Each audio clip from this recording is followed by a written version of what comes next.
पर अगर वो बाहर होते अब 2-2.5 महीने के लिए, और साउथ अफ्रीका की सीरीज तो भाई अब क्या साउथ अफ्रीका तो नहीं खेलेंगे 30 अक्टूबर ना, नहीं खेलेंगे एग्जैक्टली 1 महीने में सीरीज स्टार्ट है।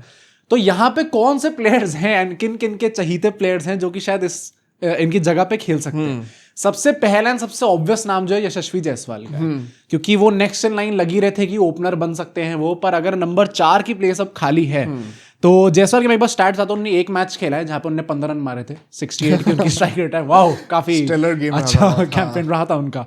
तो क्या लगता है कि यशस्वी जायसवाल ही नेक्स्ट इन लाइन है? आई थिंक अगर इट्स अ नो ब्रेनर, अगर कोई भी बंदा आना चाहिए अभी तो जो ऑलरेडी स्क्वाड में है मोस्ट लाइकली वही उसी को लिया जाएगा। तो अगर वो आ रहे हैं तो फिर कैसे टीम कैसे फिट बैठे? अब देखो बात अब ये है, अब वन से थोड़ी कंट्रोवर्शियल बात है ये कि आप जायसवाल को लेकर आ रहे हो तो ओपनिंग से हटेगा कौन भाई? अब लोग कहेंगे गिल हटेगा, ऑफ कोर्स गिल हटेगा पर गिल कप्तान तो है। मेरा कहने का पॉइंट ये है कि जो बंदा अगले 10 साल तक खेलने वाला है, गारंटीड खेलने वाला है, मतलब आप चाहो ना चाहो वो खेलेगा, ही इज कमिटेड।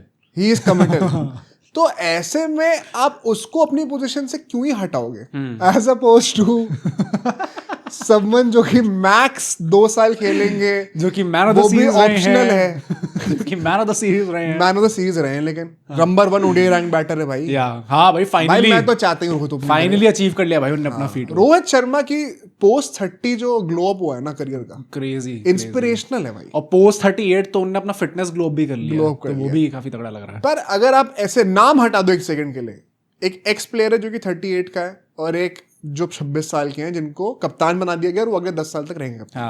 चलो 10 नहीं मानना, 5 साल भी मानना, तो लॉजिकली क्या सेंस बनेगा कि आप उसको हटाओ अपनी पोजीशन से या फिर 38 ईयर ओल्ड को हटाओ जो कि एनीवे मैक्स टू मैक्स 2 साल सस्पेंड। भाई रोहित शर्मा क्या अब उनकी चुनौतियां बढ़ती नहीं जा रही?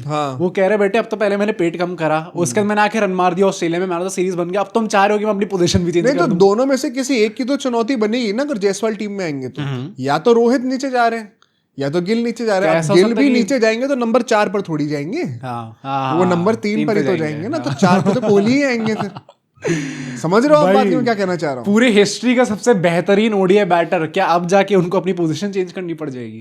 बट ये टेम्पररी है ना, मतलब 1-2 महीने की तो बात है। यार पता है अब मैं वही कह रहा हूँ कि सपोज जायसवाल आता है और परफॉर्म करता है बहुत अच्छी तरीके से, आप बाहर कैसे निकाल? भाई सोचोगा गिल और जायसवाल ओपनिंग कर रहे हो और 100 की पार्टनरशिप, मैं वही कह रहा हूँ ना, फिर आप बाहर कैसे निकाल? और हाँ फिर रोहित शर्मा से कह रहे हो भाई बहुत अच्छा था लेकिन अब आप, मजा तो काफी आया वैसे, बट आप शिवाजी पार्क में भी खेल सकते हैं।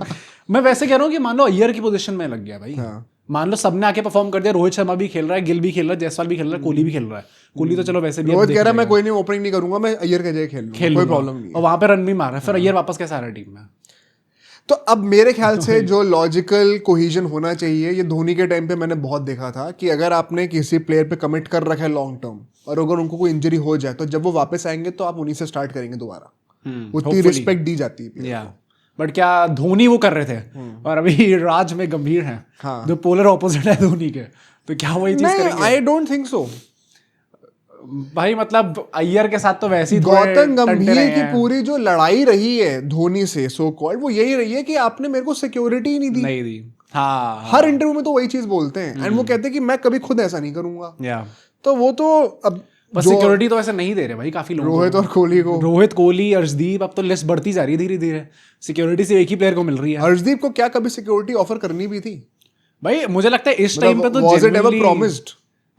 भाई मेरा क्वेश्चन ये है, पाजी को करनी चाहिए भाई इस टाइम पे तो जरूरत मुझे जब भी बातें करेंगे उनकी। हाँ, मुझे जेन्युइनली लगता है, मतलब मैं ये कहना चाहता हूँ कि कायदे से तो शेर को, और प्लस भाई देयर इज नो डिबेट, शेर वाइस कप्तान है तो वापस आएंगे ही, बात खत्म है वहाँ पे, ठीक है ना? ये बात तो है। अब उसके चलते अगर जैसवाल ने परफॉर्म कर दिया तो बाहर कौन बैठेगा समझ जाओ। लगाना चाहे हम चाहे ना चाहे, मैं तो नहीं चाहता of course, but that is how things are. ठीक है, तो हमने जायसवाल की बात करी है, सबसे लाइकली भी उनका लग रहा है। एक और प्लेयर है जो कि अगरकर के अकॉर्डिंग काफी लाइकली होने चाहिए अब, वो है संजू सैमसन। क्योंकि वो स्क्वाड में सिलेक्ट नहीं होते क्योंकि वो तो ऊपर के बैटर हैं, टॉप ऑर्डर बैटर, लेकिन वो नंबर 8 पर भी बैटिंग करते हैं T20 आईज में, तो वो बहुत कन्वीनियंट रहता है। तो अगर आपके लॉजिक सही है, आप कहते हैं कि टॉप ऑर्डर बैटर है, नंबर 4 मतलब हाँ टॉप ऑर्डर नहीं है, 1 2 3 होते हैं टॉप ऑर्डर में, but it's right up there. भैया वैसे भी देखो तो उनके स्टैट्स ओडीआईज में 16 मैच खेले हैं, 56 की एवरेज है एंड 99 की स्ट्राइक रेट है। ये तो टेलर मेड है। हाँ, साउथ अफ्रीका में 100 है, टेलर मेड है ये तो उस पूरी पोजीशन के लिए।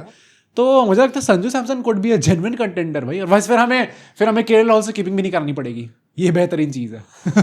पर वो तो वही है ना, फर्स्ट 1 सेकंड टेम्परेरी है वो, जैसे शेरसेयर रहेंगे टाटा बाय बाय हो जाएगा। देखो मैं एक ये चीज बहुत साफ साफ बोलना चाहता हूँ कि जैसे शेरसेयर फिट होंगे he will be in the team and he should be in the team.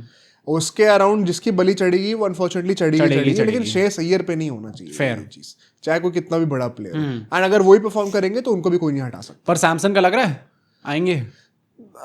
I don't think उनको इतना पसंद करते हैं ओडीआईज में वो, भाई उनके फिटनेस पे भी बहुत चल रहा है आजकल, वो फोटो आ गई ना उनकी, चौड़े होते जा रहे हैं, देख के लग नहीं रहा था थोड़ा, पता नहीं यार, वो लग रहा है शायद एंगल ही ऐसा है। हाँ अभी plus he is muscular also. हाँ जर्सी में वो उनका रोहित शर्मा टाइप लुक आता है हमेशा। हाँ। जब वो नॉर्मल कपड़ों में होते हैं तो अलग लगते हैं थोड़े। हाँ। जर्सी में हमेशा थोड़ा बल्कि रिप्ड नहीं है, लेकिन वो बस बात हुआ है। हाँ कोहली ऐसे रिप्ड है, रिप्ड तो गिल है भाई, गिल रिप्ड है, कोहली रिप्ड है, नीतीश कुमार रेड्डी रिप्ड है, तो जडेजा रिप्ड है, जडेजा भी रिप्ड होंगे, मतलब मुझे पता देख के तो लगता है। पर ठीक है, सैमसंग याद करिए। नेक्स्ट प्लेयर जो कि CSK fan favourite Ruturaj Gaikwad, ये क्यों आया, हम डिस्कशन में क्यों लेकर आए? 6 मैच में 19 की एवरेज, क्रेजी स्टैट्स एंड 73 की स्ट्राइक रेट। ये हम क्यों बातें कर रहे हैं भाई? ओडीआईज में तो यार कब से नाम चल रहा है। अरे भाई जो बंदे पहले लगे हुए लाइन में उनको तो चांस दे दो। ये जबरदस्ती में ऑडियंस को पीस करने के लिए नाम लाया होगा भाई यहाँ पर। मुझे लग रहा था भाई लोग जानना चाहेंगे क्या गायकवाड़ का चांस बनता है। भाई कहाँ से बनता है यार, मुझे नहीं समझ में आ रहा अभी। गायकवाड़ के कहने वालों का लोगों, मतलब उनका पॉइंट यही होगा कि भाई जो लोग अभी लाइन में है उससे पहले लाइन में गायकवाड़ थे, और जहां गायकवाड़ खड़े होते हैं वहां से लाइन स्टार्ट होती है। पर अनफॉर्चुनेटली देखो मैं ये तो मानता हूँ कि गायकवाड़ को T20 सेटअप से ना निकाला गया है। उस जिम्बाब्वे वाली सीरीज में भी उनको जबरदस्ती नीचे बैटिंग करी थी, उन्होंने ठीक बैटिंग, सेकंड टॉप स्कोरर थे पूरी सीरीज के, अच्छी बैटिंग करी थी उन्होंने। उससे पहले ऑस्ट्रेलिया अगेंस्ट 100 भी मारी थी, जिसमें मैक्सवेल ने 100 मार्क्स दिया था। तो गायकवाड़ को एक प्लान्ड फेज आउट करा गया T20 से, because you cannot have Gill and Gaikwad in the same team. उस टेम्पलेट के ज्यादा लोग रह नहीं सकते। एंड तब तक गौतम गंभीर आए भी नहीं थे, बाय द वे। गंभीर जब से हैं तब से हटे, पर उन्होंने पहले बोल दिया होगा ना, is this an indication guys, yellow Jersey वाले लोग पसंद नहीं है, कप्तान से हम कैसे खिला लें उनको टीम के अंदर। तो मैं ये कहना चाहता हूँ कि T20 में उनके साथ अनफेयर हुआ है, but at the same time reality यही है भाई, आज के डेट में हमें अभिषेक शर्मा जैसे प्लेयर ज्यादा चाहिए। हाँ, या तो ऐसा होता कि उनका आईपीएल सीजन स्टेलर गया होता, मजा जाता देख के, वो भी नहीं हो रहा। एंड ओडीआईज एंड टेस्ट में तो आई डोंट थिंक अभी इतना कंटेंशन, मतलब साई सुदर्शन उनसे पहले अभी हैं भाई लाइन में मेरे ख्याल से। हाँ, उन्होंने भी वहां पे 50 मारी है। तो साई का क्या कहना है? उन्होंने 3 मैच में 63 की एवरेज और 89 की स्ट्राइक रेट है। एग्जैक्टली लगता है कि खेलेंगे वो, इवेंचुअली तो आएंगे, सेटअप में आएंगे। हाँ वैसे ओडीआईज के लिए लगते तो हैं 5-6 साल में तो आ ही जाएंगे। टेस्ट में थोड़ा अजीब लगता है, पर ओडीआईज T20 इन सब T20 में चलो। Tilak Varma and Sai Sudharsan are the next 2 guys. जैसे ही रोहित एंड कोहली रिटायर होंगे, most likely you could see at least one of them in the squad. Tilak Varma को तो जनरली काफी क्लोज लग रहा है। मतलब साई सुदर्शन का वही कि वो किस रोल में रखना चाहते हैं उनको, नंबर 3 पे खिलाना चाहते हैं या कहाँ खिलाना चाहते हैं, बिकॉज ओपनिंग में जायसवाल से ऊपर तो आप किसी को ही देखोगे अभी, तो अभिषेक शर्मा की भी बात आ रहेगी वहां पे। But at least one of Sai and Tilak तो मुझे लगता है कि आने वाले हैं। क्या तिलक आ सकता है टीम के अंदर? अभी नहीं आएंगे, बट वैसे तो आएंगे। नहीं मतलब अभी कुछ टाइम टेस्ट कराना है, अगर नंबर 4 पे तो तिलक क्यों नहीं हो सकते? अच्छा, जब तक ईयर नहीं है, that actually could be a good thing. में पानी पूरी पिलाने के लिए, खिलाने के लिए पागल आता है ना। हेरा फेरी में अक्षय कुमार जाता है पानी पूरी का, कहता है यार 2 प्लेट लगाना पानी पूरी लगाना। तो वो ऐसे ट्रीट मत करो यार, बेचारा मेहनत कर रहा है, आजकल इंटरव्यूज भी दे रहा है, मजाक थोड़ी। वो लगातार दिए जा रहे हैं इंटरव्यू भाई, हर जगह जाके। उनकी जो पीआर टीम है उनको रियलाइज होना चाहिए कि you are making it too obvious. हाँ ज्यादा ही लग रहा है, इतना भी ऑब्वियस मत करो, थोड़ा अजीब लग रहा है। जो लास्ट नाम है जो मुझे लगता है कि इसके पीछे टीम मैनेजमेंट का भी थोड़ा हाथ हो सकता है, वो पंत का नाम है। एंड ये सिंपली इसलिए है क्योंकि लोग कह रहे थे कि पंत को टीम के अंदर लाना चाहती है management, and then KL Rahul obviously एक पोजीशन ऊपर चले जाएंगे, तो गौतम गंभीर भी इंप्रेस हो गए हैं पंत से। हाँ, तो पंत अगर लग गया उनका भी, पंत अगर अंदर आएंगे तो राहुल ऊपर चले जाएंगे खेलने के लिए। तो और पंत के स्टैट्स वैसे तो कुछ खास है नहीं, 31 मैच में 33 की एवरेज है, 106 की उनकी स्ट्राइक रेट है, नॉट वेरी बैड। देखा कितना है पोटेंशियल तो होता है, पोटेंशियल हद है, काफी लंबा चल रहा है पोटेंशियल वैसे उनका भाई। टेस्ट में तो देखो अनडिनाइबल है, टेस्ट में ही will retire as the greatest Indian wicket keeper of all time. हाँ फॉर श्योर, ठीक है ना, अगर आपको पसंद हो या ना, ऑलरेडी वो बन ही चुके हैं, वन कैन आर्ग्यू की अब तो जडेजा के भी 6 सेंचुरी हो चुकी है, धीरे-धीरे, और ओवरसीज भी है सेंचुरी वैसे। बट मुझे ये लगता है पर्सनली ओडीआई सेटअप में अगर वो केएल राहुल के ऊपर स्टार्ट नहीं कर रहे हैं अभी, तो टीम में भी आने का इतना पॉइंट नहीं है। ओके, मतलब पंत जैसे प्लेयर को ना आप वैसे नहीं रखोगे कि वो एक रिप्लेसमेंट की तरह खेल रहे हैं, वो आएंगे तो वो परमानेंट नंबर की तरह ही आएंगे। प्लस अच्छा है भाई कि केएल राहुल का भी आपने एक तो पोजीशन अभी सेट करी है, अब आप वापस कह दोगे नहीं बेटे अब तो तू ऊपर खेलेगा। और मतलब to add further on this point, Rishabh Pant जब फिट हो जाएंगे वो एनीवे स्क्वाड में वापस आएंगे भी, स्क्वाड में तो होंगे ही। बैकअप विकेट कीपर, अब वहम में मत रहना कि ध्रुव जुरैल या संजू सैमसन होने वाले हैं, वो ऋषभ पंत ही होंगे।